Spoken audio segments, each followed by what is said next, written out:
하나님의 말씀은 마가복음 4장 말씀 보시겠습니다. 마가복음 4장 28절과 29절입니다. 하나님의 말씀은 마가복음 4장 28절과 29절. 땅이 스스로 열매를 맺되 처음에는 싹이요 다음에는 이삭이요 그 다음에는 이삭에 충실한 곡식이라. 열매가 익으면 곧 낫을 대나니 이는 추수 때가 이르렀음이니라. 아멘. 네. 오늘 그 새해맞이 2024년도 새해맞이 이제 수련회 특강입니다. 오후에 진행된 오후 특강인데요.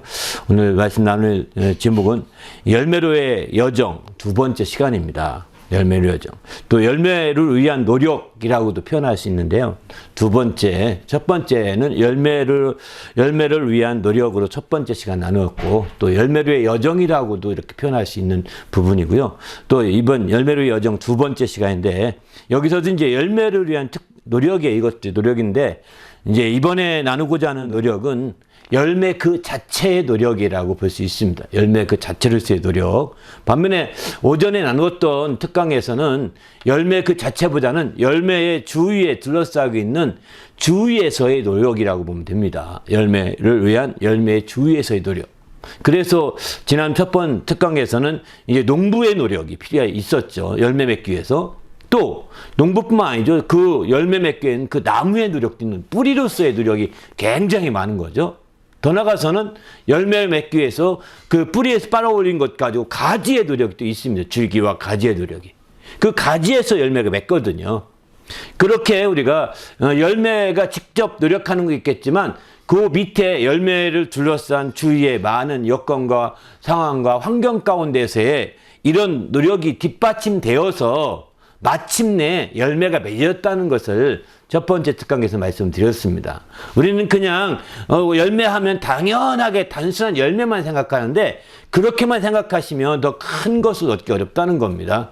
열매가 맺어진 그 열매 하나가 있기까지 얼마나 많이 노력했는지 알아야 되는 거죠. 여러분 서정주 시인의 국가꽃 옆에서라는 시를 아는지 모르겠지만 그 시를 보게 되면 정말 그렇게 그 꽃을 피우기 위해서 그렇게 노력했던 것들을 그렇게 시에서는 구구절절이 없잖아요. 똑같습니다. 그게 이렇게 깊이 보게 되면 그 하나의 열매지만 하나의 열매를 위해서 아주 깊이 있게 그 주위의 노력이 대단하다는 겁니다. 그런 것들을 우리가 엿볼 때 더 큰 지혜를 얻을 수 있는 거죠. 이제 그런 측면에서 첫 번째 말씀인데 오늘은 이제 그런 주위의 노력이 아니라 열매 그 자체로서의 노력이 있다는 겁니다. 열매 그 자체로. 하나의 씨앗이 열매죠. 근데 그 씨앗이, 열매로서의 씨앗이 또 다른 열매를 맺기까지. 열매로서의 하나의 씨앗이 또 다른 열매로, 이제 거기서 또 다른 열매로 맺어져서 이렇게 정말 한 단계 더 업그레이드 되기까지 그 열매 그 자체의 노력이 우리는 세밀하게 살펴볼 필요가 있는 거죠. 그런 부분을 우리가 이제 허술하게 보게 되면 아무 소용이 없는 겁니다. 오늘 읽은 본문은 그것을 배경으로 하고 있습니다. 바로 하나의 씨가 떨어져서 처음에는 이제 싹이 나게 되죠. 그 여정이 그렇습니다. 그리고 그 다음에는 줄기를 내고 또 잎사귀를 낸 다음에 거기서 드디어는 이제 그 곡식이 열리기 이삭이 나오기 시작하죠. 그리고 나서 그 이삭이 나온 곡식이 이제 드디어 열매를 맺어갑니다. 알곡이 되는 겁니다. 여긴 단순한 열매가 아니라 충실한 곡식이라는 것은 알곡이 된다는 것을 의미하거든요. 알곡이 되어지고 이렇게 알곡이 되게 되면 그것을 이제 알곡이 익으면 그것을 낫에 대해서 추수한다. 이게 사실은 하나의 씨앗으로서 이렇게 커져가고 또 성장해서 또 다른 열매 맺어가기까지의 여정이라고 볼 수 있는 거거든요. 열매 그 하나의 자체로서의 여정이라고 볼 수가 있는 거죠. 이런 일련의 과정을 열매로의 여정이다. 이런 취지로 여러분이 이해하시면 좋을 것 같습니다. 이런 취지로 이해하시면 좋을 것 같고, 그래서 여기서는 열매를 위한 노력이라기보다도 열매로서의 여정이라는 표현이 더 맞는 것 같아서 일부러 열매로서의 여정 이렇게 여긴 초점을 뒀고, 또 오전 특강에서는 열매로서의 여정이지만 사실은 열매를 위한 주위의 노력이라는 측면에서 열매 자체보다도 주위의 노력이 더 많다는 측면에서 그렇게 열매를 위한 노력이다 이런 표현도 붙여봤습니다. 어쨌든 같은 개념으로 열매를 맺기 위한 그 여정 가운데 펼쳐지는 정말 버라이어티한 그런 정말 그 노력들을 우리가 한번 첫 번째는 봤다 한다면, 이제는 정말 그 안에 세밀하게 파고 들어가서 한 열매 안에서 어떤 노력들이 있는지, 열매 하나의 씨앗의 열매가 어떻게 노력을 통해서 어떤 여정을 통해서 또 다른 열매 맺어가는지 여기서는 이제 살펴보는데 초점을 두고 있습니다. 우리 모두 주님 안에서 이런 차원에서 볼 때 우리는 열매에 대해서 우리가 단순하게 열매 하나 생각하면 끝날 문제가 아니라는 겁니다. 여기서는 그걸 항상 염두에 두면서 생각했으면 좋겠습니다. 열매가 나무에 보이기까지, 꽃이 펴서 열매가 보이지 않습니까? 일반 나무 같은 경우는. 근데 그 열매가 안 보여도 바로 줄기에 열매가 들어있다는 것을 기억하셔야 합니다. 또 가지에도 열매가 들어있는 거예요. 또 열매는 당연하겠죠. 왜 이 말씀 드리냐면, 열매의 향기가요, 신기합니다. 포도라면 포도 향기가 나죠. 열매에서는 포도꽃도 포도 향기가 나고요, 포도 줄기에도 포도 향기가 납니다. 포도 잎사귀에도 포도 향기가 나고요, 포도의 줄기 뿌리에도 포도 향기가 납니다. 신기합니다. 이건 왜 그럴까요? 같은 진액이 함께 정말 계속 흘러가서 열매로 맺혀지기 때문에 나타나는 거거든요. 열매 하나만 아닙니다. 봄에 되어서 이렇게 작업하다가 그 포도나무가 쉽게 꺾이거든요. 봄이 되면 뚝 끊어집니다. 그러면 이제 거기서 물이 줄줄줄 새거든요. 봄이 물이 많이 끌어올리니까, 그 싹을 내기 위해서. 그러면 그 떨어지는 그 물에서 포도 향기가 나요. 포도나무의 그 진액에서 포도 향기가 나는 겁니다. 그러니까 이제 거기에 막 온갖 그 단 것을 좋아하는 것들이 다 몰려드는 겁니다. 그런 걸 보면서 포도나무를 이렇게 유심히 키우다 보니까 그런 걸 좀 발견하면서, 야, 이게 열매가 꼭 맺어야만이 아니구나. 열매가 맺어지기 위한 진액이 이미 줄기에 있었구나. 이미 뿌리에 있었구나. 이미 그 가지에 있었구나 하는 것을 좀 알 수가 있는 거죠. 그런 의미에서 본다면 이런 열매들이 그저 하루아침에 뚝딱 맺어진 어떤 것이 아니라는 겁니다. 그것이 아니라 이제 이렇게 연결되어 있는 거라고 볼 수가 있는 거죠. 마치 이제 어린 아이가 뱃속에 있지만 그 탯줄로 연결되어서 이렇게 성장하지 않습니까? 탯줄에 매여서 성장하듯이. 그러나 이제 그 탯줄에 매여 있지만 자동으로 이렇게 하는 것이 어린애로서 얼마나 많이 뭐 하겠습니까? 그 안에서 어떤 아이 같은 경우는 이제 그 얼마나 애가 노력했고 움직였던지 나중에 보게 되면 막 그냥 탯줄을 목에 질질 감아가지고 이런 애도 있습니다. 그 아이가 자동으로 크면 이럴 리가 없는 거잖아요. 그 아이로서 엄청난 노력을 하고 있다는 거예요. 태중에서도. 그리고 우리가 아다시피 이제 아이를 낳기 위해서 엄마가 막 힘을 줘야 되잖아요. 자궁에 심지어는 파열될 만큼 힘을 줘야 된다고 그러거든요. 이렇게 막 힘을 줘야 되는데, 그럼 아이는 힘 안 주느냐? 아이가 쓰는 힘은요, 더 말할 수 없답니다. 아이의 노력은 더 말할 수 없답니다. 그래서 어떤 분들 얘기는 애들이 자연분만에서 태어난 아이들하고 제왕절개에서 태어난 아이들하고 다를 수 있다, 이렇게 설명을 합니다. 자연분만한 아이들은 그런 힘을 쓰고 악착같이해서 태어났지 않습니까? 악착 같은 게 있다는 거예요. 그래서 그런데 제왕절개에서 태어난 아이들은 그런 게 없어요.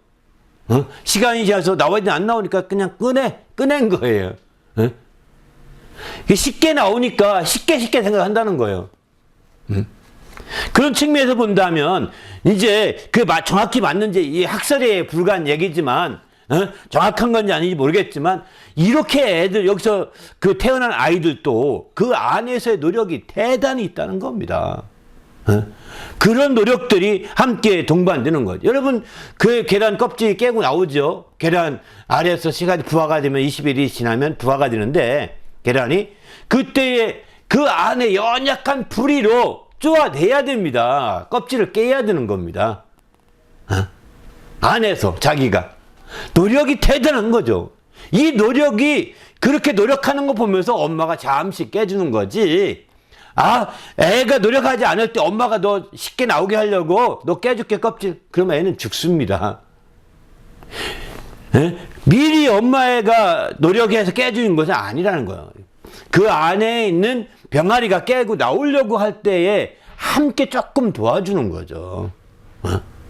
그렇지 아니하고 그냥 그 안에 있는 열매가 노력하지 않은 상태에서 주위의 노력으로만 되지 않는다는 것입니다. 주위의 노력과 함께 노력도 필요하게 그게 중요하다고 전번째 첫째 시간에 오전 강의에서 얘기했지만 그러나 이제 그거 못지않게 그 안에서 바로 계란 안에서 그 아주 연약한 그 부리를 가지고서 이제 그 병아리가 쪼아내는 거. 그래서 저도 병아리 키워봐서 아는데 병아리가 처음 나올 때요. 그 부리로 쫓지 않습니까? 근데 부리가 약하는데 약한 것을 강하게 하려고 부리에 딱딱한 것을 입혀 나온다고 하더라고요. 그래서 병아리가 깨어난 다음에는 부리에 그 붙어 있는 걸 떼주지 않으면 병아리가 자라지 못한다 합니다. 처음 들으시죠? 네? 그 입에 부리에 그 안에서 그 껍질 생각보다 단단합니다. 그냥 쉽게 깨지는 게 아닙니다. 근데 그걸 안에서 깨기 위해서는 그냥 그 병아리 연약한 부리라면 부리가 다 상하니까 상하지 않게 그 끄트머리에 뭔가 딱딱한 게 붙어 있어서 깬다는 거예요. 그리고 나오는데 그 다음 삐약삐약 하는데 그때에 그 입술에 그걸 떼줘야 된다는 거예요. 안 떼주면 병아리 입이 자라지 않고 부리가 자라지 않고 나중에는 제대로 먹지도 못할 수 있고 이런 상태가 된다고 합니다.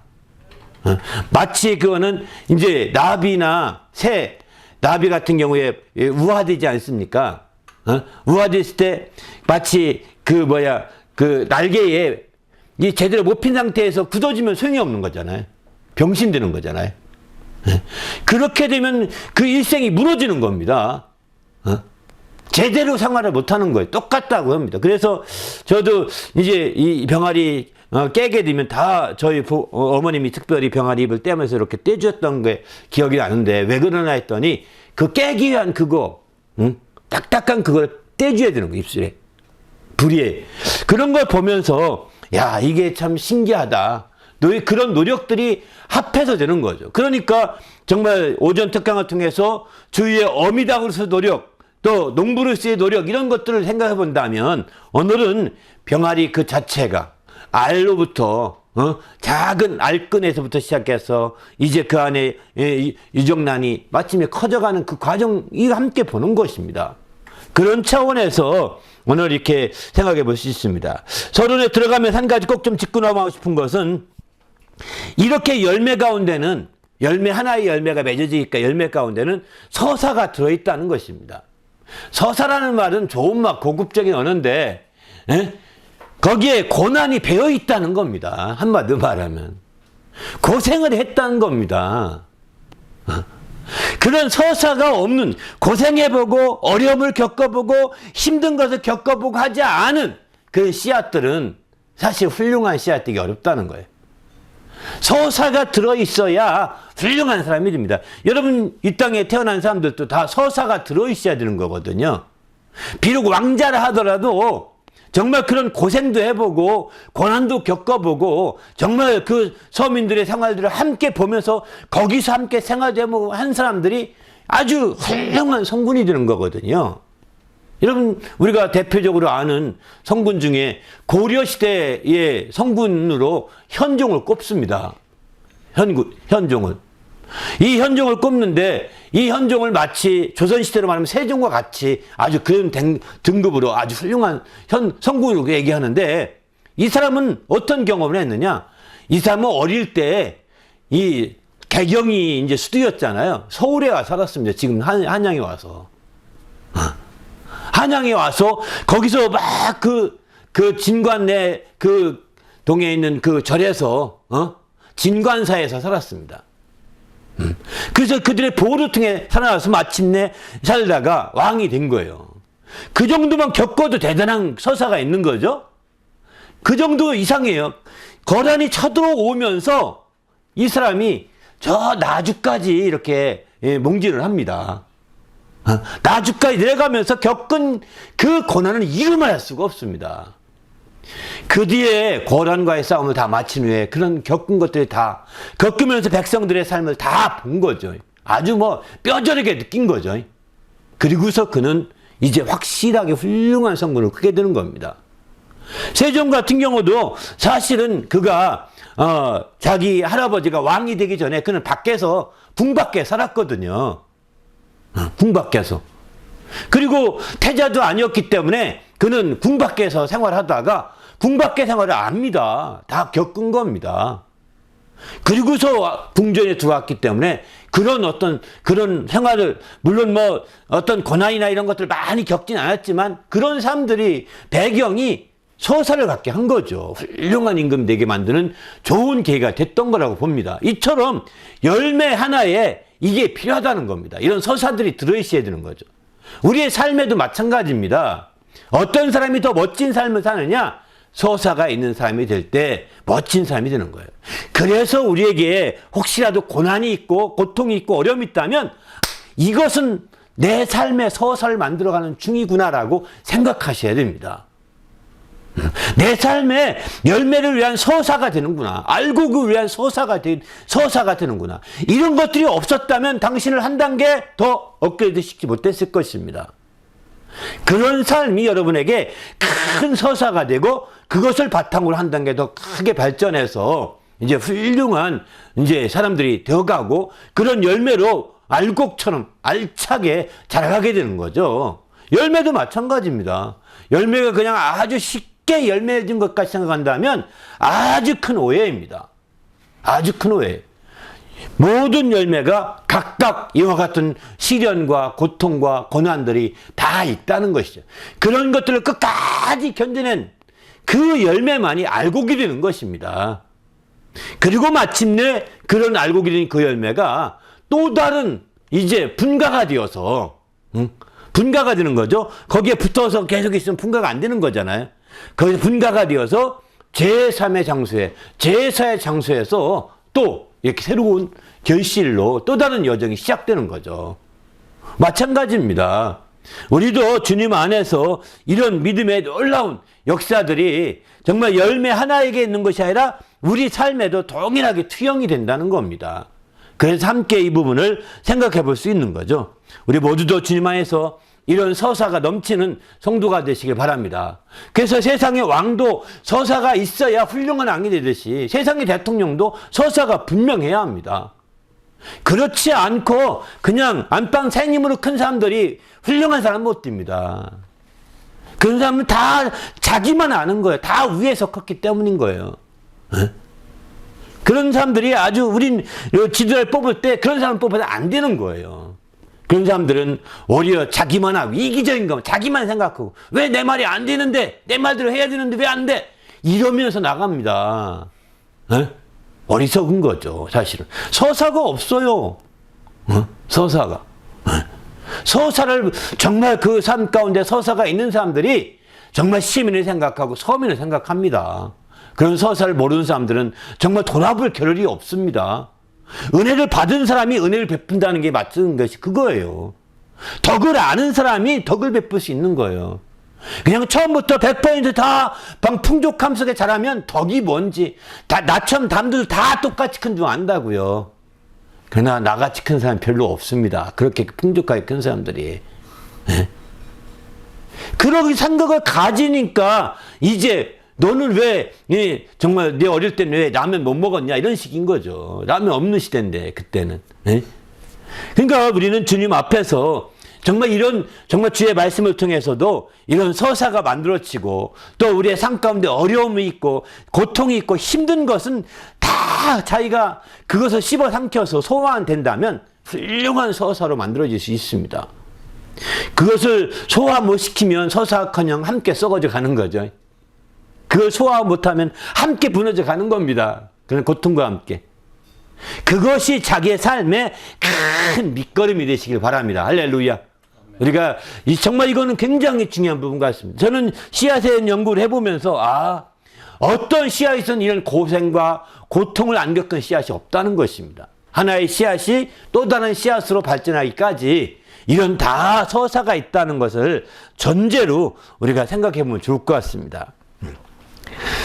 먼저 그러면 어떻게 열매 그 자철수에 노력하면서 어떻게 여정이 펼쳐지느냐? 먼저 첫 번째 코스는 발화 단계라고 볼 수 있는 거죠. 이 여정의 첫 번째 코스예요. 이 발화 단계, 말은 발화라고 표현하지만 싹 트는 거죠. 싹 트기 위해서 자기 껍질을 깨야 되는 겁니다. 자기 껍질을 깨야 되는 거예요. 자기 껍질을 깨지 않게 되면 그 밖에서 깨면 죽습니다. 껍질도. 안에서 깨고 나와야 되는 거거든요. 밖에서 깨는 것이 아니라 안에서 그 껍질을 깨고 나타나야 되는데 이 껍질을 깨지 않게 되면 이제 싹 자체를 못 내는 거예요. 그리고 밑에서 다 죽을 수밖에 없는 거죠. 껍질을 깬다는 건 굉장히 중요한 거예요. 용기가 필요한 겁니다. 그리고 이런 껍질을 깰 때 가장 약점을 가지는 거예요. 이때 가장, 새끼를 알 때 가장 약점을 가지는 거예요. 바로 뱃속에 아기가 있습니다. 껍질을 깨고 나오죠. 아기 낳는 거지 않습니까? 그때가 가장 약할 때예요. 사실은 지금은 의술이 발달해서 아기 낳다가 죽는 사람이 거의 없지만 옛날에는 많이 죽었다고 합니다. 왜냐하면 아기 낳다가 아기가 정말 팔이 잘못 나거나 다리가 잘못 나오면 어떻게 대책이 없답니다. 어디 팔다리 한번 걸려버리면 그거 끄집어낼 수가 없잖아요.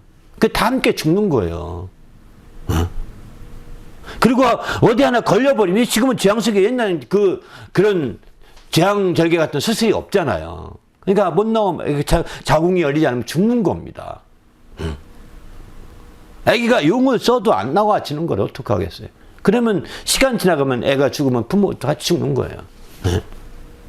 애가 죽으면 부모도 죽을 수밖에. 옛날에 지금은 사산에서 끄집어내라고 하지만 수술해서 옛날에는 수술이 없으니까 정말 참 그런 이게 가장. 그리고 동물 세계에서도 이렇게 껍질을 깨고 나올 때 다른 동물의 공략이 되잖아요. 그 사냥감이 되면 아주 죽습니다. 어미와 그 새끼는 함께 다 죽을 수밖에 없는 거죠. 그리고 겨우 새끼 낳았는데 새끼를 그렇게 해서 막 잡아먹는 경우 많이 보지 않습니까? 새끼는 뛰지 못하고 잘 움직이지 못하니까 그걸 엄마가 보호하다가 이제 마침내 할 수 없이 죽으면 놓고 가는데 가다가도 돌아봅니다. 동물들도 그렇습니다. 얼마나 마음이 아프면. 가장 약할 때예요. 또 새싹이 알곡에서 이렇게 해서 새싹이 납니다. 그때예요. 새싹이 얼마나 약한지 아십니까? 이거 아무리 좋은 밤나무를 하더라도 참나무를 하더라도 새싹 나올 땐 살짝만 해도 부러집니다. 살짝만 해도 힘이 얼마나 약한지. 그러나 크게 되면 아무리도 안 부러지죠. 도끼를 쳐도 잘 안 부러지죠. 단단하니까요. 그런데 이 껍질을 깨고 나오기에 그래서 가장 약점을 노출한다는 겁니다. 그래서 우리는 이제 그 약점을 노출할 때 여러분 삶 속에 생활 속에 자기 껍질을 깨기 위해서 정말 약점을 노출하지 않습니다. 우리도 마찬가지죠. 우리도 인생에 있어서 약점을 노출한다니까 어떤 때는 막 화도 내고 어떤 때는 막 싸우기도 하고 평상시 안 그랬는데 제 사춘기가 되면 왜 저렇지 할막쿵 이렇게 되는 사람 있지 않습니까? 이게요 자기 껍질을 깨기 위한 거예요. 우리가 좋게 이해하셔야 됩니다. 그게 약점이에요. 그 약점을 원수는 막 공략하죠. 그때 약점을 공략해서 친구를 보내가지고 막 비욕해줘. 또 다른 사람 그 약점을 공략해 너는 왜 이렇게 못났냐 하고서 막 이제 막 죽여버리려고 그러잖아요. 주위에서는. 그때 함께 막 맞부딪혀 싸우다 보면 이제 함께 그 약한 약점을 드러내는 그 순간이 그가 자기 껍질을 깨고 있을 때인데 그 껍질을 깨는데 도와주지 못할 수 있는 거죠. 오히려 죽일 수 있는 가능성이 있죠. 그래서 욱하는 애들은요 진짜 자살도 합니다. 사춘기에 욱하면서 자살하는 애가 다 그래서 그런 거거든요. 좀 넌 키도 크고 컸다고 생각했는데 내가 그러면 되냐 부정만 해서는 안 되는 거잖아요. 그죠? 그게 욱하게 되면 그냥 가는 겁니다. 가장 그는 지금 자기 나름대로 껍질을 깨고 있는 상황이라고 보셔야 될 것 같습니다. 이렇게 껍질 깨기라는 게 어렵다는 거예요. 그래서 우리는 주님 안에서 이 첫 번째 코스도 만만치가 않다는 거예요. 자동으로 열매가 나온다고요? 아닙니다. 여러분, 열매가 이렇게 나기 위해서 꼭 한 가지 필요한 것이 있습니다. 저온 처리가 필요하답니다. 대부분의 열매 가운데 저온 처리가. 특별히 튤립 같은 경우는 이제 저온 처리를 해야 되죠. 이제 그 추운데 한번 좀 겪어야 되지. 안 겪으면 꽃이 잘 안 핍니다. 추운데 겪어야 꽃이 핀답니다. 그래서 심지어 냉장고라도 넣어놔야 된다고 합니다. 냉장고에라도. 그렇게 넣어놓고 그것을 추운데 심어놓고 이렇게 이게 다 저온 처리거든요. 이런 것들을 이제 식물학적인 용어로는 추나처리다 이런 표현을 하더라고요. 봄을 새싹을 특이하게 하는 이렇게 특별 조치라는 겁니다. 새싹을 나기 위해서 봄을 재촉하는 조치라는 거예요. 그것과 함께 또 한 가지가 있는데 저온 처리와 함께 또 한 가지는 상처 처리라고 합니다. 상처 처리는 뭐냐면 그야말로 깨트리거나 부셔줘야 된다는 거예요. 외부적인 면에서. 완전히 깨트리는 건 아니고 완전히 깨트리면 다 자체에 죽고 예를 들면 씨앗 가운데서 불이 나야만이 씨가 싹 트는 씨앗이 있답니다. 아프리카 보면. 왜 그러냐면 이 불이 나야 싹 트는 이유는 불이 나면 그 껍데기에 있는 모든 씨가 타잖아요. 타면 재가 되지 않습니까? 재는 염기성이죠. 산성이 아니라. 염기성의 상처 처리가 되면 드디어 싹이 나기 시작한다는 거예요. 저는 일부러 저온 처리가 뭔지 찾아보다 보니까 그 얘기가 나오더라고요. 놀라운 거죠. 그래서 염기성 처리가 있고, 반면에 어떤 경우는 산성 처리를 해야 될 때가 있답니다. 산성으로 자극을 줘야 될 때가 있답니다.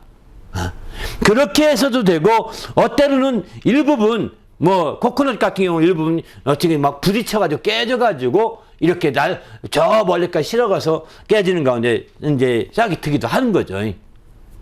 이런 식으로 상처 처리를 해줘야, 이제, 알다시피 씨앗에서 상처 처리 적당히 돼야지, 좀 더 세면 어떻게 다 죽는 겁니다. 적당한 고난이 필요한 거죠. 적당한 저온이 필요한 거죠. 그렇다고 해서 튤립 같은 거 저온 처리가 필요하니까 마이너스 20도까지 갖다 놓으면 어떻게 될까요? 50도 갖다 놓으면. 다 얼죠. 적당히 마이너스 5도, 또 10도, 적당한 온도가 되는 거지. 20도, 30도, 40도 이렇게 돼가면 다 얼어 죽는 겁니다. 그러니까 이렇게 우리는 껍질 하나 발화단 게 제 첫 번째 코스부터 아주 정말 이제 하나의 씨앗이 첫 번째 출발해서 이제 나오기 시작한 새싹을 내기부터 이런 고난을 겪게 되는 거죠. 고통이 동반되는 겁니다. 이런 것들이 없이 그냥 된 것이 아니라는 거죠. 그래서 성경은 이제 이런 것들을 오늘 본문에선 야고보서 1장 18절 보게 되면 첫 열매가 되게 하시려고 이제 바로 이제 거듭나게 하셨다 이런 표현하거든요. 거듭나는 것을 의미합니다. 한 번 더 그 열매로 맺어졌지만 거기서 한 단계 또 싹이 트는 거듭남이 필요하다는 것이죠. 우리는 한 인생에서 정말 한 인생의 열매가 맺었습니다. 거기서 한 단계 더 거듭나는 단계로 이제 이런 열매로 맺어가게 되는 것이죠. 더 나가서 이러기 위해서는 에베소 5장에 보면 깨워서 죽은 자들 가운데 일어나라 이런 말씀도 하고요. 또 에스겔서 같은 데 보면 깨우치라 이런 말도 합니다. 바로 껍질을 깬다는 것과 똑같은 차원에서 보면 이런 말씀이 유익할 것 같습니다. 깨우쳐야 되는 거죠. 깨우치고 또 깨워서 일어나야 되는 거죠. 그냥 가만히 있어서 안 되는 겁니다. 깨워서 일어나야 되는 거예요. 그래서 깨워서 일어나게 될 때 이제 주님의 빛이 비춰지게 되고 우리는 더 왕성한 단계로 나아갈 수가 있는 거죠. 우리 모두도 깨워서 일어난 자가 되기 바랍니다. 그래서 마침내 정말 깨우치는 역사가 나타나지 않겠습니까? 이럴 때 마침내 하나님의 놀라운 역사를 이루는 귀한 삶이 되는 거죠. 두 번째 단계는 이제 두 번째 코스죠. 두 번째 코스는 인내라는 코스를 지나가야 합니다. 처음에 이 발화 단계부터 어렵고 힘든 고비를 넘겼다면, 고난의 단계를 지났다면 이제부터는 그냥 그러면 수월하느냐? 아닙니다. 거기서부터는 인내라고 하는 코스를 지나는 거죠. 그래서 정말 길이, 그 성경 말씀 야고보 5장 7절 보게 되면은 이제 길이 참으라, 농부가 땅에서 나는 귀한 열매를 바라고 길이 참아 이른 비와 늦은 비를 기다리는 애, 이렇게 표현하거든요. 귀한 열매를 바랄진데 길이 참아야 된다는 겁니다. 귀한 열매를 바랄진데 귀히 참아서 정말 이렇게 그 길이 참음으로 말미암아 그 열매를 맺어가게 되는 것이죠. 가령 이런다면 우리가 알다시피 새싹이 났습니다. 새싹이 난 그것이 그냥 정말 그 추위, 봄에 일찍 추위도 올 수 있고요. 봄에 늦추위죠. 그러니까 봄에 늦추위도 올 수 있고 갑자기 가뭄이 올 수도 있고, 이렇게 되면은 어떻게 하겠습니까? 그 가뭄을 견뎌내야 되는 겁니다. 추위가 와서 갑자기 새싹 위에 이제 막 그 눈이 내리기도 합니다. 어떤 데는. 그리고 새싹 위에 막 추위가 내려서 눈이 덮을 때, 그런데 놀랍게도 새싹은 안 죽습니다. 잘. 신기하죠. 저희도 더덕 같은 걸 키우다 보니까 더덕이 막 처음에 막 봄에 막 일찍 나오거든요. 다른 식물보다 더 먼저 나오거든요. 그럼 거기에 늦게 정말 윈터, 인디언 인터라고 해서 늦게 추위가 옵니다. 그러면 막 눈이 올 때도 있는데 눈을 뒤집어 썼는데도 안 죽습니다. 신기합니다. 그 새싹 단계이기 때문에 강력한 뭐가 있는 거예요. 생명력이 있는 겁니다. 그래서 죽지 않게 되는데, 그런 생명력을 가지고서 길이 참는 것이 필요한 거죠. 그런 생명력으로 길이 참게 돼서 마침내 가뭄을 이기고 위해서 늦은 비라도 바라고 이른 비라도 바라고 이렇게 하면서 가뭄을 견뎌내는 겁니다. 이런 단계가 바로 이 인내 단계라고 볼 수 있는 거죠. 또 한 씨앗으로서 세 번째 코스는 이제 소통 코스라고 볼 수 있습니다. 소통. 이제 새싹이 처음에 뿌리에서부터는 그저 새싹의 생명력으로 크는데, 이때 새싹의 생명력은 어디서 공급되는지 아십니까? 알다시피 씨방으로부터 공급되죠. 씨앗에 있어 그 뿌리에 그 새싹이 나면 그 씨앗에서 있는 영양분을 먼저 빨아들이거든요. 뿌리로부터 영양을 빨아줘서 사는 것이 아니라 씨앗의 영양분으로 그걸 견뎌내는 겁니다. 그런데 알다시피 조금 더 크면 씨앗이 이제 다 있으나마나 다 흩어지죠. 그리고 씨앗에 붙어있던 껍질이 다 떨어져 나가고 썩습니다. 완전히. 그 다음부터는 어디냐? 이제 뿌리로부터 빨아 올려야 되는 거죠. 그 사이에 뿌리를 내려가지고. 뿌리를 내려서 뿌리로부터 진액을 빨아 올려서 이제 그 위로 올리는 이 소통 단계가 필요하다는 것입니다. 뿌리에서 씨앗에서 새싹이 나서 새싹이 좀 크는 사이에 뿌리를 안 내리게 되면 이게 소용이 없습니다. 그게 정말 온전한 열매를 자라기가 힘든 거죠.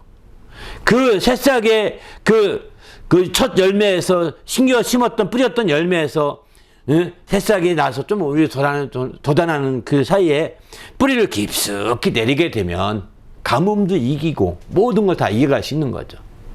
그래서 옥토 같은 경우는 그렇게 해서 이기고 좋은 열매 맺게 되는 거죠. 그러나 알다시피 새싹이 있습니다. 새싹에서 싹이 났습니다. 그런데 자갈밭에 심었거나 아니면 딱딱한 길가에 심으면 이제 새싹은 켜서 그 안에서 씨앗으로부터 그 영양분 공급받기 조금 잘하는데 뿌리를 못 내립니다. 그러면 어떻게 될까요? 말라 죽고 마는 거죠. 왜? 그 씨앗에 공급된 영양분은 얼마 안 가면 금방 다 소멸되고 말거든요. 금방 다 사라지고 말거든요. 그 이후에 비로소 그 뿌리를 내려서 그 다음에 뿌리로부터 진액을 빨리 올려서 하는데, 이제 그렇게 자갈밭 같고 또 길가 같기 때문에 내릴 수가 없는 겁니다. 그러다 보니까 이제 굉장히 어려움을 겪게 되는 거죠. 그래서 여기서는 소통 단계라는 것은 뿌리를 내려서 뿌리로부터 영양분을 공급받아야 된다는 거예요. 이때에는 이제 성경에 보면 기도라고 볼 수 있습니다. 너희는 다시 기도하니 하늘이 비를 주고 땅이 열매를 맺었느니라 이렇게 말씀하죠. 여기 기도라는 것은 소통이라고 표현했는데 요한복음 15장 7절과 8절에 이런 말씀합니다. 너희가 내 안에 거하고 내 말이 너희 안에 거하면 무엇인지 원하는 대로 구하라. 그리하면 이루리라 하면서 이제 너희가 열매를 많이 맺으면 내 아버지께서 영광을 받으실 것이요 이렇게 말씀하거든요. 바로 너희가 내 안에 거하고 내 말이 너희 안에 거하면 서로가 소통하는 관계가 되면 바로 무엇인지 구하라는 거예요. 진액을 구하라는 거예요. 그 진액을 구하게 되면 열매를 많이 맺을 수 있게 되는 것이죠. 바로 그렇기 때문에 무엇인지 구하고 간구함으로 열매를 많이 맺어가는 그런 단계로 우리가 발전될 수 있는 거죠. 그 단계로서 세 번째 단계는 소통이다. 이렇게 말할 수가 있는 겁니다. 우리 모두도 이런 소통 단계가 분명히 이루어져서 정말 온전한 열매 맺기 바랍니다. 그래서 뿌리로부터 빨아들인 그것이 줄기로 공급하고 줄기에 그것이 가지에 공급하고 그것이 사실은 한 단계 더 열매까지 공급돼야 되는 거죠. 꽃까지 공급돼서 꽃이 열매가 되는 것이죠. 이렇게 공급되는데 어디 하나도 막히면 안 되는 겁니다. 그래서 다시 기도하라 이렇게 말하는 것도 기도하고 다시 기도하라 이렇게 말하는 것도 한 번 뿌리로부터 올랐을 때 해결된 문제가 아니라 그 열매까지 가도록 계속해서 기도가 끊이지 않아야 된다는 거죠. 여러분 우리가 알다시피 이제 세계에서 가장 높은 빌딩이 한국 사람들이 지었지 않습니까? 두바이에 있는 무슨 할리파 뭐라고 하는데 그 빌딩을 짓기 위해서 삼성 측에서는 그 콘크리트를 쏘아 올리는 펌핑하는 그 기계를 특별히 발견했다고 합니다. 그게 특허품이라고 합니다. 그 뒤부터 그게 다 그거 사다가 지금 다른 고층 아파트는 다 그거 하는 거예요. 왜냐하면 높이 올라갈수록 그 아래와 아래를 굳히고 위에 굳히면 안 된답니다. 한꺼번에 동시에 굳혀가야 된다는 겁니다. 그래야 강도가 높기 때문에 저 높이 올라가서 바람에 불어 능히 견디지 그렇지 않고 10층까지 다 마른 다음에 11층부터 20층까지 올리면 안 된다는 거예요. 그럼 10층에서 부러질 수가 있답니다. 바람 불면. 말려서는 안 된다는 거예요. 어느 한순간에 중단되면 안 된다. 그래서 한번 공사가 되면 끝까지 계속 해야 된답니다. 이번에 그런데 사우디에서 이제 그런 가장 높은 두바이에 도전하려고 더 높은 빌딩을 계획을 했습니다. 하다가 사우디에 갑자기 유가가 떨어지는 바람에 돈이 어려워서 그게 중단됐답니다. 중단된 그 빌딩을 한 60층 정도 하다 중단했는데 그게 두바이보다 훨씬 더 높으니까 그거를 우리나라 보고 해달라고 부탁을 했는데 우리나라는 거절했다고 그래요. 왜냐하면 그거 했다가 돈은 많이 벌어줬지만 나중에라도 이미 다 구조 상태에 다시 올려야 되니까 철거할 수도 없고 책임지지 않겠다는 거예요. 돈 몇 푼 벌겠다는 욕심보다는 책임지지 않아요. 왜? 엄청난 명성이 걸려있는 거잖아요. 어떻게 우여곡절해서 올릴 수는 있겠지만 그나마 만에 하나 정말 아래가 이미 굳은 지 몇 년 지난 상태잖아요. 그 상태에 다시 그거 올리는데 그것은 시멘트로서의 강도는 없어지고 순전히 그 철제, 만약에 강도 가지고 버텨야 되는데 이게 쉽지 않을 수 있다는 거죠. 그래서 동시에 펌핑을 해서 함께 쭉 끝까지 올라야 된다는 엄청난 기술력인 거죠. 밑에서 중력을 거슬러서 그 위에 한 500m까지 올라가서 생각해 보세요. 이건 굉장한 일입니다. 엄청난 일인 거죠. 이런 역사들이 이제 이게 함께 계속 끊어지면 안 되는 소통이 계속 이루어지는 거지 끊어지면 안 되는 거죠. 진액도 마찬가지입니다. 아무리 저 땅이 좋아도 그 진액이 땅에 있는 흙의 뿌리로부터 나온 진액이 저 가지까지 또 열매까지 함께 쭉 이어져야지 그 중간에 이어지다가 잠깐만 잘라가지고 붙여놓으면 살까요 죽을까요? 죽습니다. 동시에 가지를 딱 잘랐다가 붙여도요 죽을 가능성이 많은 겁니다. 아래에 소통이 안 되니까요. 똑같이 붙여놔도 소통이 잘 안 될 수 있거든요. 그렇기 때문에 이렇게 정말 중요한 것은 열매로의 여정에서 이런 소통의 관계가 계속 이 코스로 지나가야 된다는 겁니다. 조금 크게 되면이죠.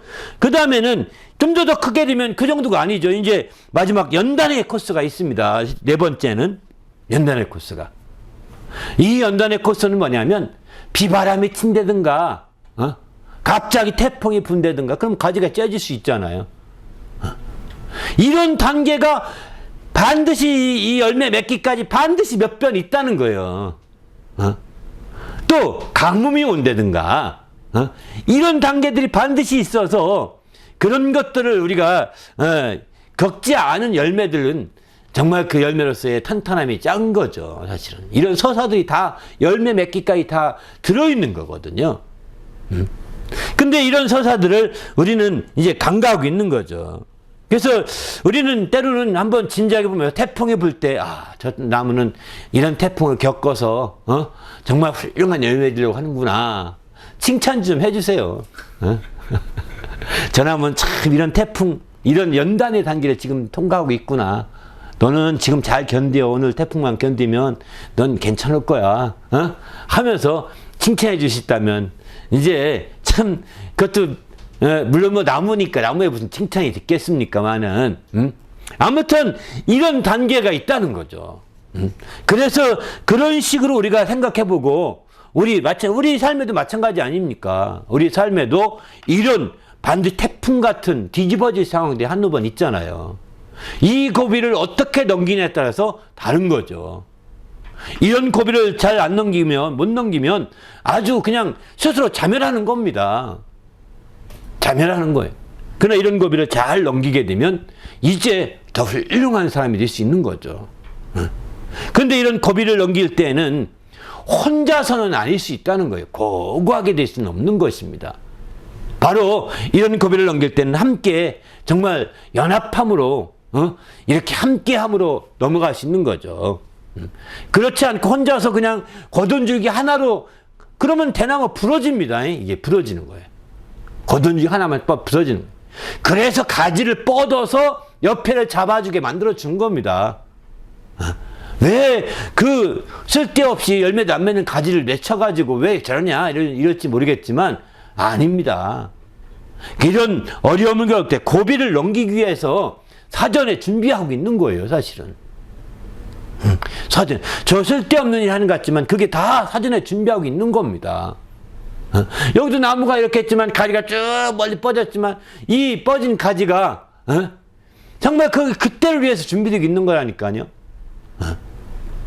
저희도 선교 안에 포도나무를 위에 쭉 그 유리로 만든 데크 위에 쭉 올려놨는데 사실 저게 없었으면 어쩜 바람 불면 유리가 확 날아갈지도 모르겠습니다.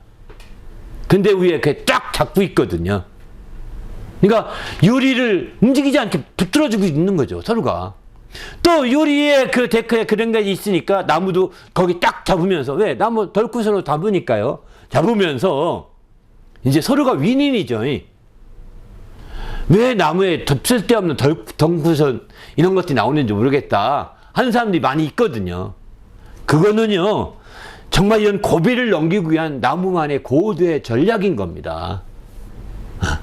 고도의 전략인 거예요. 아니, 씨앗도 맺을 만한 씨앗 맺기에도 부족한데 지내기 왜 덩쿨손까지 내가지고 이렇게 혼란스럽게 하는 거야? 이렇게 할 게 결코 아닌 거라는 거예요. 그래서 우리는 주님 안에서 정말 이런 덩쿨손이라든가 이런 것들이 정말 당장은 어렵지만 그렇게 다 그때를 위한 고도한 그 전략이라고 볼 수 있는 거죠.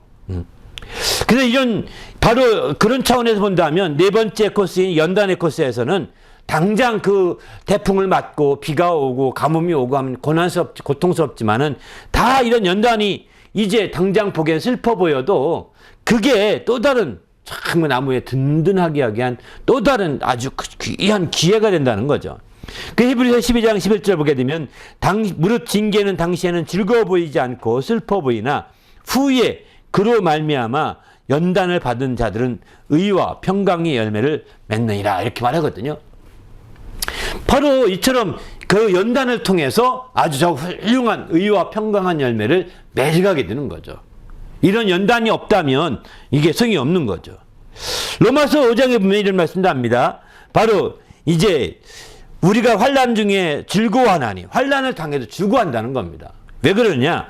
환난은 연단을 난다는 것입니다. 환난은 인내를, 그 다음에 인내는 연단은 소망을 이루는 줄 아니라, 이렇게 말합니다. 환난을 통해서 인내를 낳고 그 인내가 연단을 이루게 하고, 연단을 이루어서 마침내 소망이 이루어지게 만드는 거죠. 이렇게 되기 때문에 우리는 주님 안에서 정말 놀라운 이와 같은 역사를 이루게 되는 겁니다.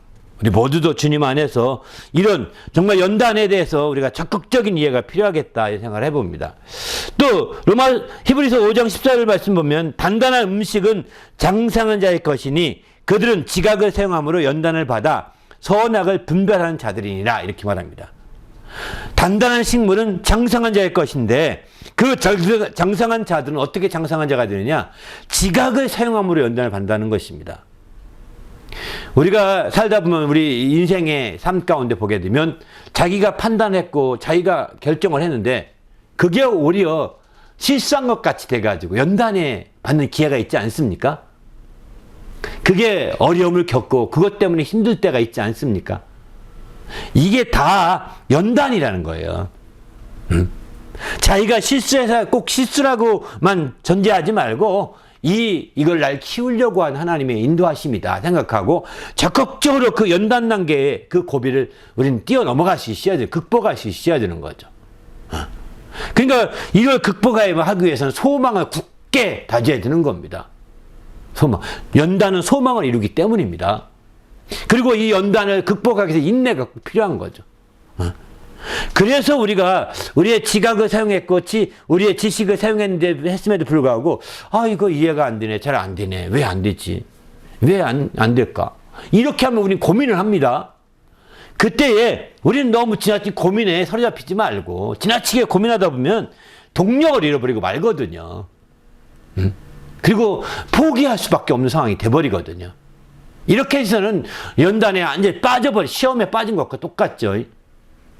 그것은 이 제4 코스를 통과하지 못한 것과 똑같은 것입니다.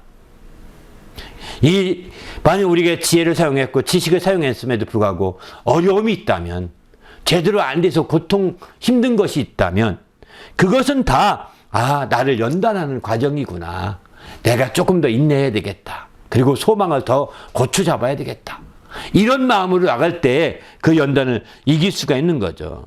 그래서 히브리서 5장에서는 그래서 연단을 받아 드디어는 그 연단의 결과는 뭐냐? 선악을 분별할 수 있게 한다는 겁니다.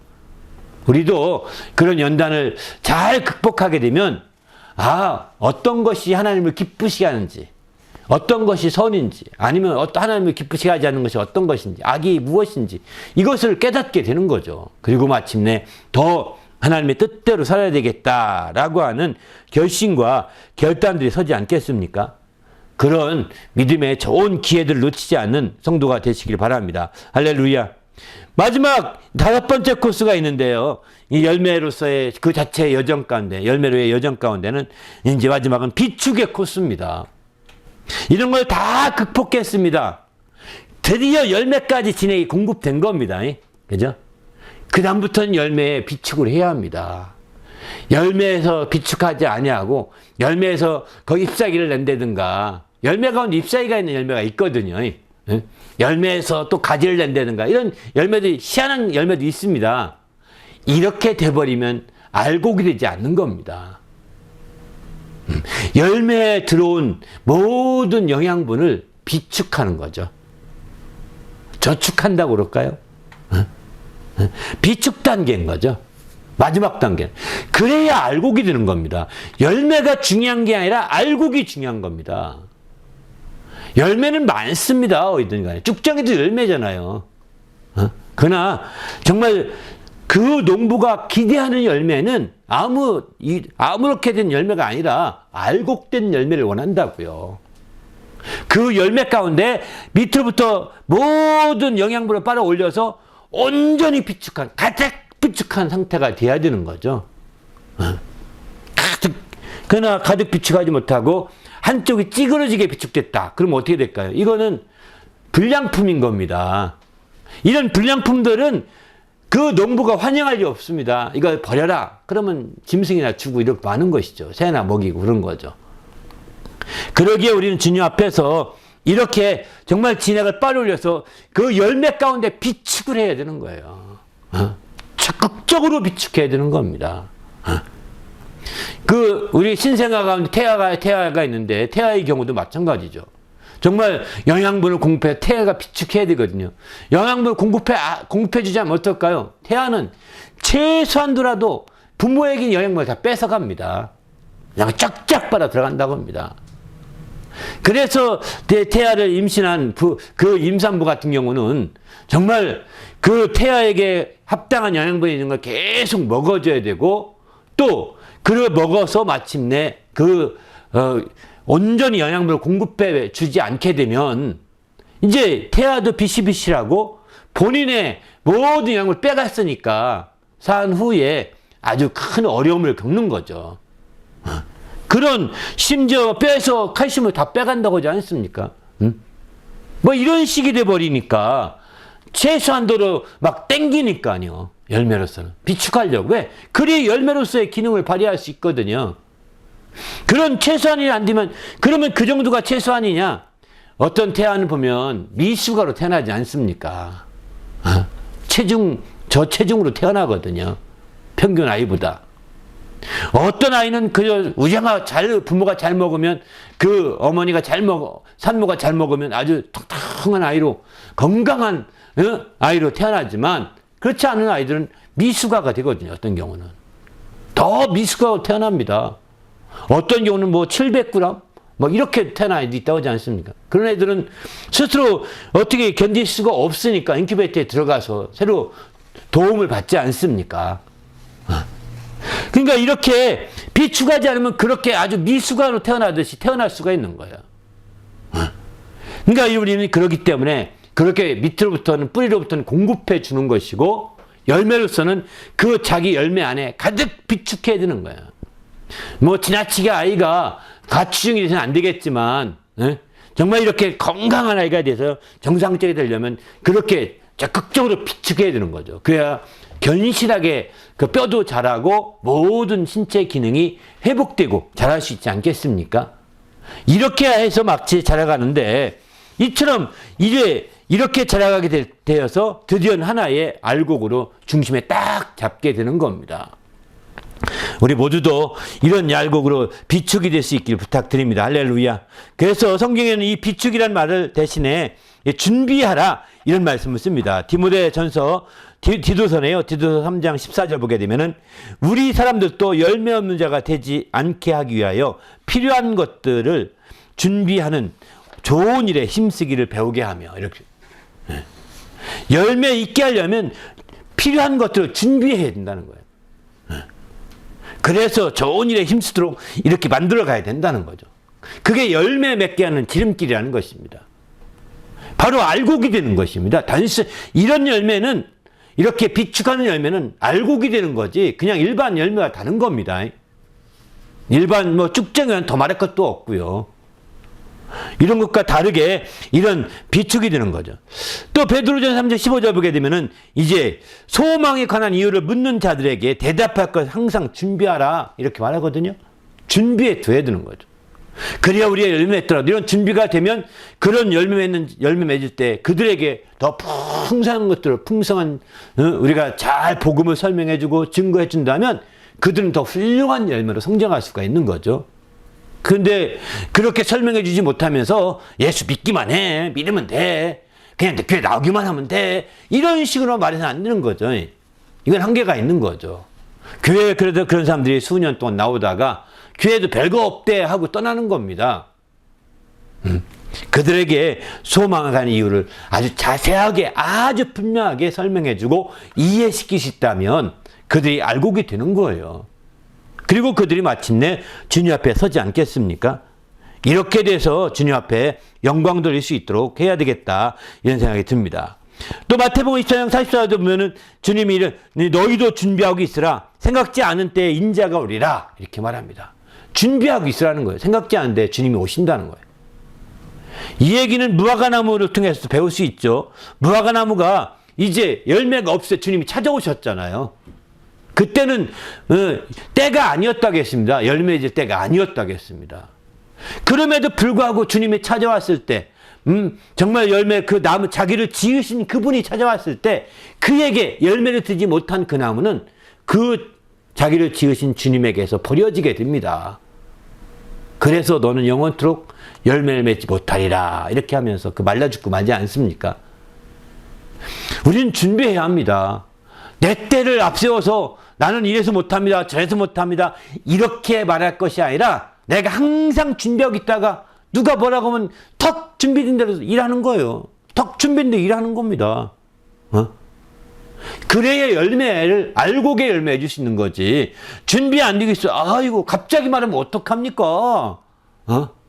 준비 안 됐는데 사람이 이렇게 말하는 경우도 종종 듣거든요. 갑자기 말하면 어떡합니까? 준비가 안 되는데. 준비 있는 사람 된 사람들은 갑자기 말해도 합니다. 뭐가 나쁘다 좋다 하기 전에 준비가 돼 있어야 된다. 어떤 형태로든 간에. 그 준비는 자기 한 뿐만에 좀 더 넓혀서 준비가 되면 더 아름답죠. 이렇게 해서 이제 어쨌든 열매 맺기 위한 준비가 돼서 자꾸 비축해 놔야 되는 거죠. 여러분, 열매가 달려있는 가지가 그런 그 끈기가 힘이 거기 없으면 가지에 알다시피 처음에 열매 초기 달렸을 때는 능히 견딜 수 있거든요. 근데 열매가 점점 커지잖아요. 그럼 무게가 무거워 가지가 쭉 늘어진다니까요. 이렇게 되면 바람이 불면 쉽게 가지 자체가 째질 수가 있습니다. 그래서 미리미리 가지는 막 준비해가지고 열매 맺기 위해서 막 가지와 줄기가 하는데 거기를 아주 강화시켜야 되고, 또 열매 맺은 그 열매와 그 열매 그 가지 사이에 붙어있는 그 부분 접점을 강화시켜야 되는 겁니다. 그래야 막 휘어지는 한이 있더라도 부러지지 않고 계속 열매를 맺어가고 마침내 알곡으로 키워질 수 있는 거죠. 나무 가지가 약해서 그냥 줄기에 약해서 그냥 공급하기 바쁘다 한다면 줄기가 약해지 줄기와 약하게 붙어있지 않겠습니까? 그럼 바람 불면 그 무거운 가지를 견디지 못해 쭉 째져버립니다. 본인도 죽는 거예요. 안타깝잖아요. 그래서 이런 정말 비축이 필요하다는 거예요. 특별히 접붙임했을 때, 접붙임이 되었을 때 나무가지는 막 웃자라거든요. 왜? 밑에서 많은 뿌리에서 엄청나게 많은 진액이 작은 가지로 공급되기 때문에 웃자랍니다. 그래서 그때에 나무가지가 웃자랄 때 더 조심해서 접점을 더 강화시키기 위해서 비축해야 되는 거죠. 접점을 강화시키기 위해서 거기에 막 묶어두고 이렇게 해서 막 그쪽에서 커나갈 수 있도록 만들어줘야 합니다. 그래서 빨리 원래 원가지와 똑같은 크기의 줄기가 될 때 이제 비로소 안심할 수가 있는 거죠. 그렇게 딱 붙은 상태가 되니까요. 그런 식으로 우리가 접점이 강화되어야 되는 겁니다. 그러면 열매가 더 튼튼하게 맺어질 수 있고 또 가지가 째지지 않는 가지가 될 수가 있는 거죠. 그래서 마침내 주님 안에서 귀한 열매 맺을 수 있음을 성경은 이렇게 말씀하고 있습니다. 네. 또 한 가지 마지막 더 언급한다면 알곡이라는 것은 이렇게 열매 비축해서 알곡이라는 것은 열매 맺게 되면 그 열매가 드디어 새롭게 분가하게 되는 거거든요. 그런 측면에서 본다면 성숙된 거라고 볼 수가 있는 거죠. 그러니까 우리는 열매를 통해서 계속 분화되어 갑니다. 이렇게 분화되어 갑니다. 나무는 움직이지 못합니다. 그러나 열매는 움직입니다. 나무는 꼼짝 못합니다. 공간 이동이 안 됩니다. 나무는. 물론 어떤 나무는 공간 이동한 나무도 있다고 하는 얘기 들었어요. 식물로. 그런데 정말 그러나 열매가 아니면 이동할 수가 없습니다. 열매를 통해서 공간 이동되면서 번식하게 되고 또 공간 이동되면서 확장되게 되고 커져가는 거죠. 군락을 이루고 커져가는 것입니다. 이런 놀라운 단계로 그래서 알고 열매 맺는 것은 굉장히 중요한 거죠. 그러나 알다시피 이제 나무가 이렇게 알곡이 되지 못하면 분가해서 멀리 바람 날려서 널리 보냈습니다. 그런데 열매가 알곡이 안 되면 보내면 어떻게 될까요? 안 자라는, 분화가 안 되는 거예요. 싹이 안 트니까. 그래서 정말 알곡이 막 분화될 수 있을 때 다 싹이 터서 빡 자랄 수 있도록 이렇게 만들어 가야 되겠다는 거죠. 우리 모두도 주님 안에서 이렇게 준비되어서 더 귀하게 쓰시길 바랍니다. 할렐루야. 디모데후서 2장 22절 보게 되면은 이런 말씀합니다. 누구든지 이런 것에서 자기를 깨끗하게 하면 귀히 쓰는 그릇이 되어 거룩하고 주인이 쓰심이 합당하며 모든 선한 일에 준비함이 되리라. 이렇게 표현하죠. 자기를 깨끗하게 하면 이제 이 깨끗하게 하는 것이 준비함이 되는 거라는 겁니다. 주인이 귀히 쓰는 데 있어서 준비되는 지름길인 거죠. 그런데 왜 이 깨끗함을 여기서 강조하느냐? 오염된 진액을 빨아올리면 죽게 된다는 거예요. 열매가 다 망치는 거죠. 깨끗한 진액을 빨아올려야 되는 거죠. 오염된 진액이 그 땅에서부터 오염된 것들을 빨아들이면 다 죽습니다. 그러나 이제 깨끗하게, 오염되지 아니한 순수한 것들을 물에 녹여서 빨아들이기 시작한다면 그것은 아주 좋은 알곡으로서 준비하는 지름길이 되는 것이죠. 그리고 주인이 쓰시기에 합당하게 귀하게 되는 귀한 그릇같이 될 수가 있는 거죠. 우리 모두도 주님 안에서 이런 멋진 성도가 되시기를 예수님의 이름으로 축원합니다. 할렐루야. 마지막 맺으면서 열매는 하루아침에 이루어지는 것이 아니라 이런 부제를 드렸습니다. 그렇습니다. 열매는 하루아침에 되는 것이 아니라 이렇게 5개 코스로 통해서 그 여정이 있다는 것입니다. 물론 더 자세하게 그 과정을 설명할 수도 있을 것입니다. 그러나 이제 그 과정이 정말 5개, 아니 줄여서 3개로 설명할 수도 있고요. 하나로 뭉쳐 설명할 수도 있어요. 그러나 여러분, 이 5가지는 최소한 알았으면 하는 것이 간절한 바람입니다. 이런 과정을 통해서 하나 이렇게 마침내 이제 해서 드디어 열매로 맺어지게 되는 거지, 하루아침에 그냥 심었는데 그 다음날 열매낸다. 이건 불가능합니다. 불가능해요. 유튜브에 보면 어떤 장난하는 사람들이 이제 가지에다가 뭐 이렇게 그 수박에다 가지를 꽂아서 뭐 하면 거기서 짝이 나는데 가지가 나오고요. 수박도 함께 맺는 가지가 나오고 그럽니다. 저는 그게 그냥 편집해서 만든 거라고 생각합니다. 저도 한번 실험 좀 해볼까 하는데 이게 불가능하다. 이거 했으면 이미 그런 게 많이 나올 텐데 그 유튜브에서만 도는 거거든요. 영상에서만. 수박에다가 거기다가 바나나 좀 집어넣고 거기다가 가지를 꼽습니다. 가지를 꼽되 알로에 같은 거 이렇게 짜해서 붙여가지고 꼽더라고요. 그러면 거기서 수박에서 이제 씨가 나오잖아요. 그럼 수박과 가지가 함께 맺는 그런 식물이 나옵니다. 믿으세요? 저는 저도 한번 이거 실험해볼까 이미 그 몇 가지 다운받아 놨는데 그 생각도 해보면서 이거는 진짜 이 사람이 편집했구나. 이거 가만히 사진도 찍어놓은 것도 있습니다. 근데 사진도 편집을 해서 어떻게 잘 사과에 붙이고, 때로는 사과와 이렇게 하기도 하고, 그런 게 사과도 붙이고, 뭐도 붙이고, 이렇게 붙이더라고요.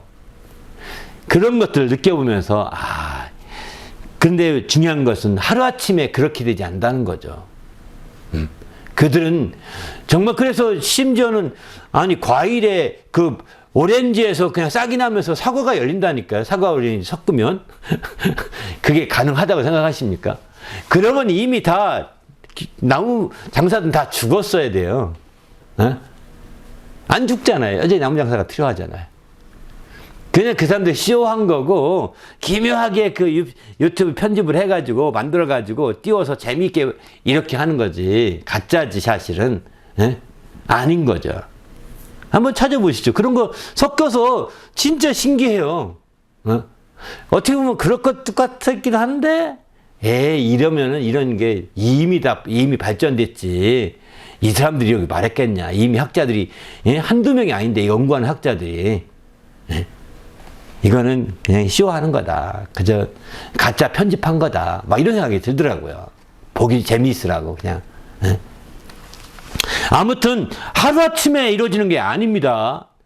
사과나무는 6년이 지나 열매 맺기 시작합니다. 나무에서. 배나무도 6년이 지나 열매 맺기 시작합니다. 하루아침에 된다는 것은 나무는 오래될수록 열매 좀 시간이 더 지나야 되고 식물류 풀 종류는 이제 한 해에 한 번씩 열매 맺는 거죠. 그런 의미에서 본다면 우리가 정말 마지막 때 깨어있어야 될 수밖에 없는 거죠. 그렇기 때문에 이런 정말 하루아침에 그 열매를 구하는 마음을 내려놓으시고 정말 이런 열매로서의 여정이 있다 생각. 나도 하나의 열매로서 이제 나는 어떻게 열 껍질을 깰 것인가. 나는 열매로서 어떻게 내 껍질을 깨고 한 단계 더 거듭날 것인가. 한 단계 더 발전될 것인가. 이걸 꼭 첫 번째 코스로 생각해 보셔야 합니다. 왜 나는 열매가 없을까? 이런 고민하지 마시고 내가 얼마나 깼을까? 이런 고민을 해보셔야 합니다. 내 기록을 얼마나 깼을까? 내 생각을 얼마나 깼을까? 내 고정관념을 얼마나 깼을까? 이게 다 껍질 깨는 거예요. 내 환경을 얼마나 깨서 내가 환경에 만족하지 않고 새로운 환경을 내가 얼마나 도전해 봤을까? 이게 다 껍질 깨는 거거든요. 이런 호기심이 없다 하더라도 자꾸 도전해야 합니다. 이 호기심만으로 해결될 문제가 아닙니다. 스스로 껍질 깨려고 할 때 하나님이 기회를 더 주시는 거거든요. 안전빵으로 가려는 것은 인생에서 굉장히 고달플 수밖에 없습니다. 안전빵을 얻기 때문입니다. 우리는 주님 안에서 적극적으로 정말 자기의 한계를 극복하고 한계를 깨려고 하는 마음을 가지시길 바랍니다. 할렐루야. 더 나가서 두 번째는 이제 그거로 끝나지 아니하고 두 번째는 이제 인내로서 어려움을 극복해 가야 되는 거죠. 그래서 어떤 어려움이 있어도 자기 인내를 극대화시켜야 되는 겁니다. 인내를 극대화시켜야 되는 거예요. 참지 못하면은요, 열매 얻기 어렵습니다. 뭐든지. 인내를 극대화시켜야 되는 거예요. 그럴 때 열매를 더 풍성히 맺을 수 있는 거죠. 내가 뭘 못 참았을지 한번 점검해 보고 그런 부분을 다시 참음으로 도전해 보시길 바랍니다. 그러면 열매가 보일 것입니다. 세 번째 것은 소통입니다. 정말 내가 얼마나 나는 소통을 잘하겠는가. 먼저 하나님과 내가 소통해야 되는 거죠. 또 하나님과 나도 소통이지만 나는 나를 돕는 리더와 얼마나 소통하고 있는가. 이런 소통 관계가 되어야 되는 거예요. 그래서 정말 잘 영양분이 공급되어야 마침내 더 놀라운 열매를 맺을 수 있는 거죠.